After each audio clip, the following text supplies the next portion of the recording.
Hello everyone and welcome to a Static Grass Creations vlog. We're continuing on with Circle of Orboros building series. Today I'm building the metal models, so right here I'm starting on the Mist Speaker from Minions. These are going to be like the allied solos to the Orboros army.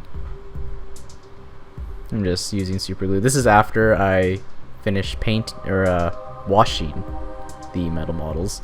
They're nice and dry, so hopefully they work. I'm still going to be using the super glue accelerator or super glue activator, as some of the joints, they don't the super glue doesn't dry fast enough for me anyway. Yeah. And then later on I'm also going to be putting on liquid green stuff to seal in some of the gaps. There's a really bad gap from this Tharm Ravager Chieftain, particularly, on his hips, the joint between his legs and his torso. There's a pretty bad gap there.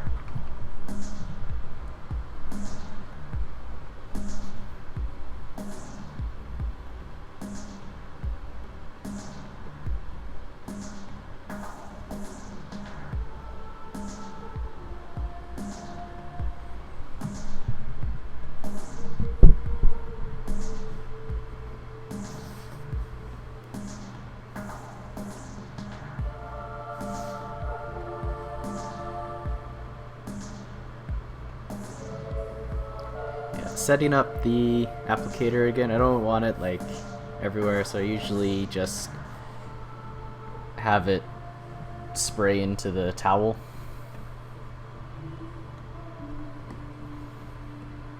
I don't know how much it helps, but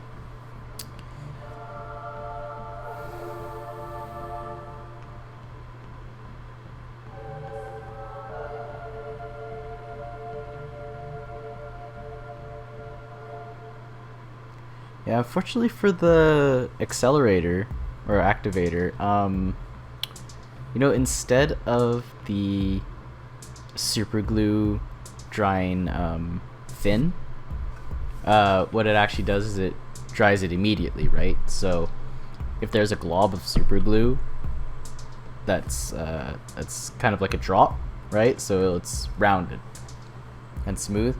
It will dry it in place like that. So you have to be careful. Make sure that your super glue is clean. Your super glue marks are clean, because like the white film that it generates is usually thin enough to keep details, but if it's a big glob, you are going to get a glob. You need to cut that off, or use pliers or whatever to take it off, and hopefully not obstruct any detail.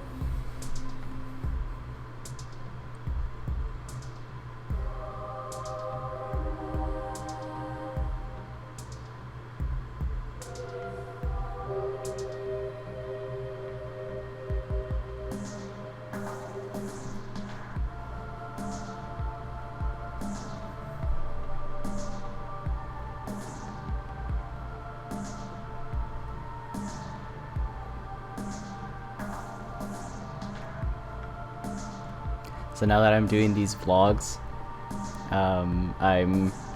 it is taking longer for me to complete these steps, because I want to upload these videos, right? And kind of do them as I do the commission.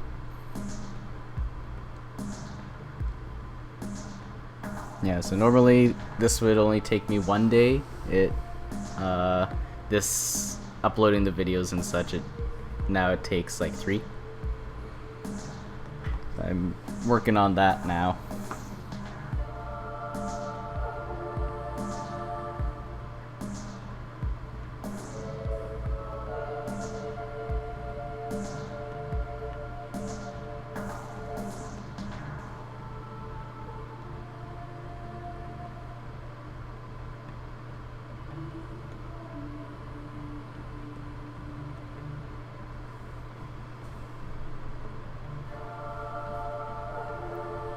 found a little bit of flash there, so I need to fix that up.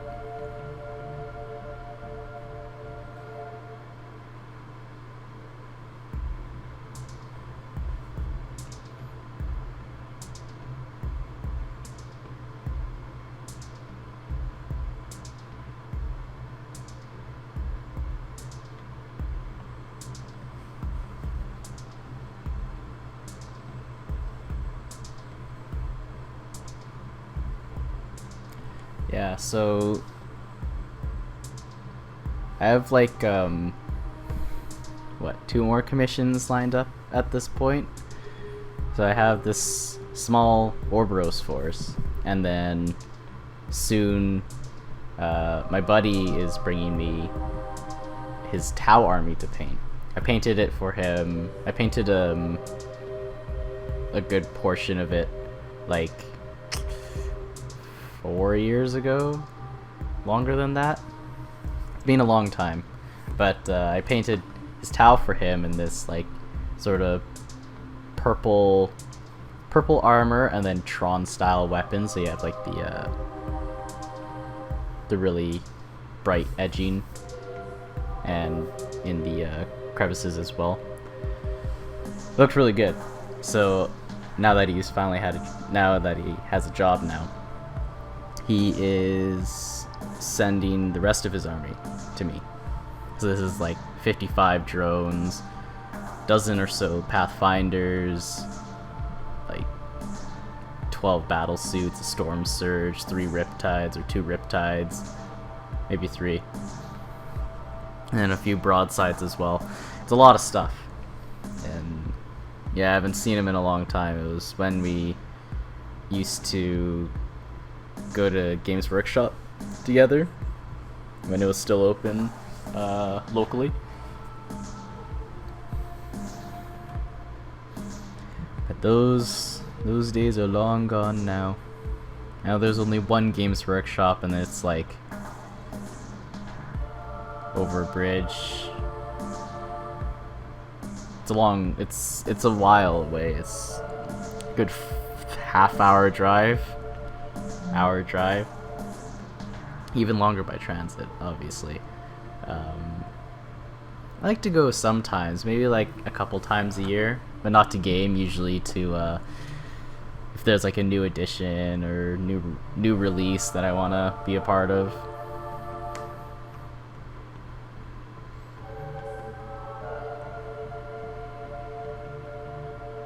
Yeah.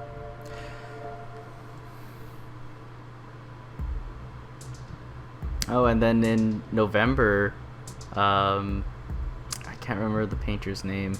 Alfonso? Something like that. From Massive Voodoo. He's like a Slayer sword. I'm not sure if it's him. Anyway, he's a really good painter. His work is absolutely fantastic. He's coming to Vancouver in November. So, crossing my fingers that I get time off to go see him, because I'm really excited about that. And I remember a good few years ago now, Mathieu Fontaine from Quebec, he came over to Vancouver as well for a weekend, and and he taught me like how to blend, composition of colors and all that. I absolutely loved it. It helped me do metals in particular and pick contrasting colors for shading in skin tones. I never thought that I would choose any other color except like a darker red, maybe, or like a dark flesh skin tone to shade skin. And then he's teaching us how to do shading with like purple, blue. If you have like a pink skin, Caucasian skin, Caucasian white skin, then maybe you choose purple or blue or green, something like that, depending obviously on the other colors of the palette. And it just like boom, you can choose something contrasting to the other colors of your palette, and the skin just pops out, right? It completely pops out of the model, and now it just brings the eye to those areas that you've painted. Oh, it was so good. If you are a aspiring painter, even if you're new, if there's like painting classes from like award-winning painters, take the class if you're willing to spend, you know, like $400 for the weekend. Yeah, spend the money so you can learn from someone who is that good, who actually has the experience, so you don't have to reinvent the wheel, right? And also, like, their style of painting, if you copy their style, right, you just kind of do it until you're confident in yourself enough to,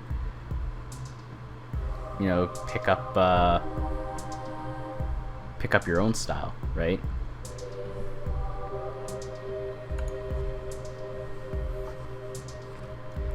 So right now I'm doing the, okay, so back to the commission. Right now this is the Gator Man. It's the Minions Gator Man Witch Doctor. And he, yeah, just another Minions guy. He's trying to figure out how to put his dagger onto his arm.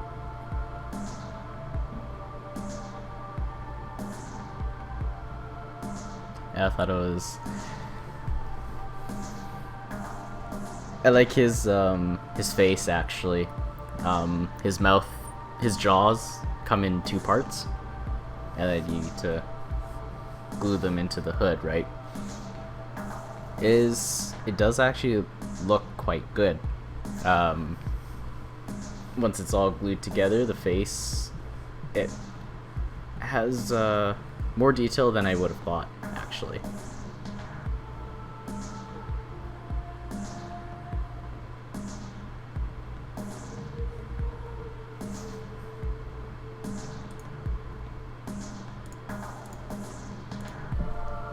So, from last video, I was talking about Dungeons and Dragons. Turns out I didn't go to my friend's place, and there wasn't very much drinking. But we did play D&D, and it was D&D over Skype. That was still fun. I play a halfling monk from the Way of the Hand, or Way of the Open Hand. And we play 5th edition right now. We used to play like 3.5, 4. We just kind of moved up with the editions. We weren't really adamant about staying with 3.5 or anything like that. 5th edition's absolutely perfect for us. It's really easy to learn. We always have like maybe guests come over sometimes, and they make up a character and they never played Dungeons and Dragons before. So 5th edition's perfect for them because it's like really easy to learn. The mechanics are really simple, just like 4th edition. 4th edition was really easy to learn as well. Not saying that 3.5 wasn't, but there's a little bit more bookkeeping, I think it was, in 3.5 or 3rd. I can't even remember anymore. I know Pathfinder is 3.5-esque from Paizo.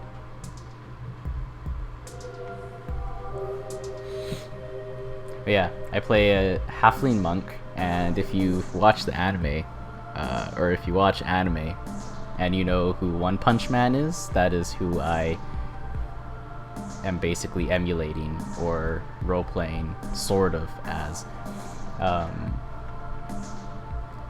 So, One Punch Man, if you don't know, it's an anime about a superhero, it's about Japan with a superhero workforce. Essentially, they're basically people who apply to the superhero association. They apply to become like special police, essentially. They help solve crime and stop monsters and stuff like that, and there's like different ranks, and One Punch Man, he can finish a fight against anything in one punch. He's so powerful that nothing can hurt him, and he just beats everyone with one punch. It's a really funny show, if you're at all interested. And so I made that as a monk in the way of the open hand. And I find it funny because he's a halfling as well.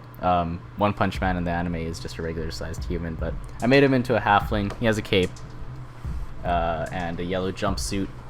Looks great. Love it. Like, I can just like jump around and do flips and acrobatics and stuff like that, no problem. And like I run faster than anyone else in the party so easily. And right now we're all 8th level. Yeah, 8th level heroes. What did we do? We're in an ice castle, like from Frozen-esque. And there was a portal that opened into a ice plane prison, and this like white elder dragon popped out of it, flew out of the mountain, and is now rampaging across the country. So we're just standing there, mouths gaping, trying to figure out how to close the portal, because, you know, we don't know if there's other things gonna come out. So we search the mountain and we find this Snifferblesk. They're like cousins of the gnomes, but Snifferblum, I think, is what they're called. They're also like dwarvish people, short like gnomes and halflings, and they have like we were hoping that they had someone who knew how to close the portals. None of us did, and so we go find him after like half an hour real time of arguing with the front guards. We finally get like the mayor, I guess, or the leader of the Snifferblum, or definitely not Smurfs, to, you know, guide us to their magic user. They go through his library, and then we find out how to close it. We need a special key or something like that. So we end up going through the portal to find this key, and we end up finding a city. So we go into the city. It's completely deserted, ghost town, and we're just searching this one mansion, hoping to find some clue as to how to go about this. And we're just kind of we found like a skeleton key. Everything's frozen, right? So we find this key enclosed in a block of ice. I find this book, and my solution to everything is to punch my way out of it. So if I find a book, if this book is stuck on the floor, I punched it out of the floor. And then we're just kind of like looking through the house, and we're just asking our DM, do we know if there's a basement in this mansion? And he says, you do not know if there's a basement in this mansion. And the floors are wood, right? So obviously my solution is, instead of finding the stairs to the basement, I decided to just punch a hole straight down through the floorboards. And of course I roll well for damage and all that. And the DM describes me, one punch, boom, I crack all the floorboards, and then I just keep going. I just keep punching away, and I make this perfectly square hole in the floor, and it doesn't stop at the foundations or anything. It keeps going into like this dark abyss. So now we stopped it there, but next time, probably next Tuesday, we are going to continue with that adventure to see what I found in the darkness. Yeah, I always love role-playing games. They're always so much fun. We played like D&D 3.5 for 5th edition and Shadowrun. We've played Vampire Masquerade. We've played what else have we played? There's some more obscure ones too. Pathfinder, not so obscure, but we played Pathfinder. Yeah. And all of them I usually play some sort of like, I never play a magic user, actually. I never play a wizard or a sorcerer or anything like that. Except for a one-shot for 5th edition. It was one of the pre-written campaigns. I played I think it was a gnome sorcerer, and he was an illusionist. And I kind of did my best to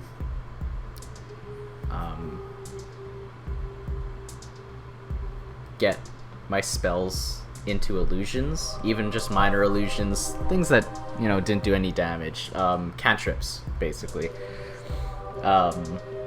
And I would kind of support the party through meta interaction. So if we were in a fight, I guess I had like fireball, or not fireball, I had like, you know, ray of frost or something like that. And I would, if we needed to hide something, I would make an illusion of toast, like a giant block of toast. You can make an illusion like however many meters by however many meters cubed.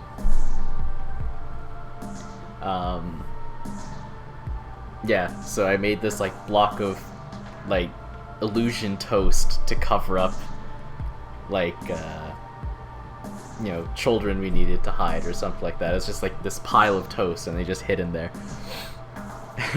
Even though, you know, like, did nothing. Or when we were actually in a fight against these kobolds that were raiding a town, or besieging a town, there's like a whole bunch of them, right? So our paladin or fighter, he had a mace, right? And he needed to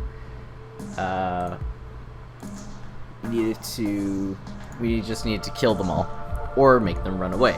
So me being the smart one, I decided to I used my minor illusions. I had two cantrip spells, so I can use them one after the other. So in my mind, I'm making this moving image, right? and when our fighter killed the kobold, they're really weak, right? So killed him in one hit, and as my reaction on the killing blow, I would cast both of my minor illusion spells and create this 2-image gif of blood splattering the walls, right? Way more blood than there could possibly be in the kobold, just all over the walls around us. And the DM thought that it was awesome, so he eventually just did like they failed their morale test, quote unquote, and it yeah, they all ran away and stuff like that. It was really fun. Too bad we didn't finish it. But yeah, there's another one. Let's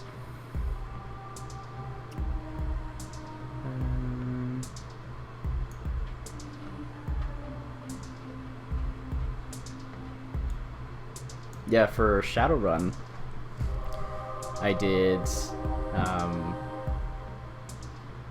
I made a face. If you don't know what that is, that's basically the person, a face or a fence? I think it was a face.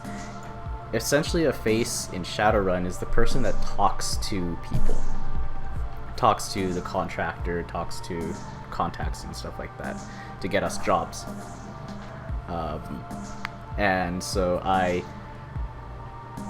spec'd into dexterity, sort of, or agility, because I like to dance, and into charisma. Just maxed out charisma as far as I could. And my character was also rich, and he was a playboy, and he owned a bulletproof car that had like sonic topographical mapping or whatever it was, and he just like danced his way to out of fights. Like we need to infiltrate this compound, and our GM was expecting a fight. I just talked my way out of it completely, and it was great. It was a lot of fun. Alright, so back to Morvana Dawn Shadow. Yeah, I just kind of kept talking about dungeon role-playing games without kind of telling you what's going on. But yeah, so Morvana's here, and I'm just kind of quickly finishing her up. Little annoying with the head, kind of hard to put on.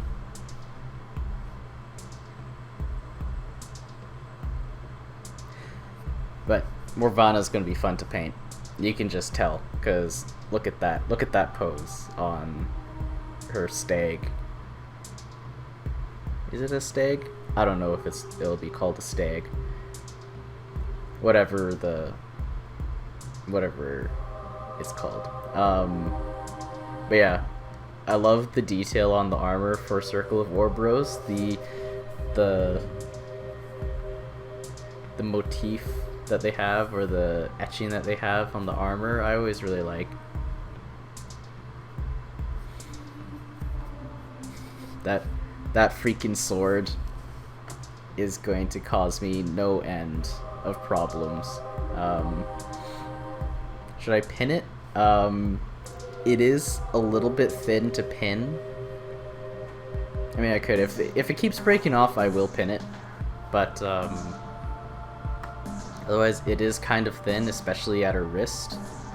And that's where you're essentially gluing it. There's very little forearm for that.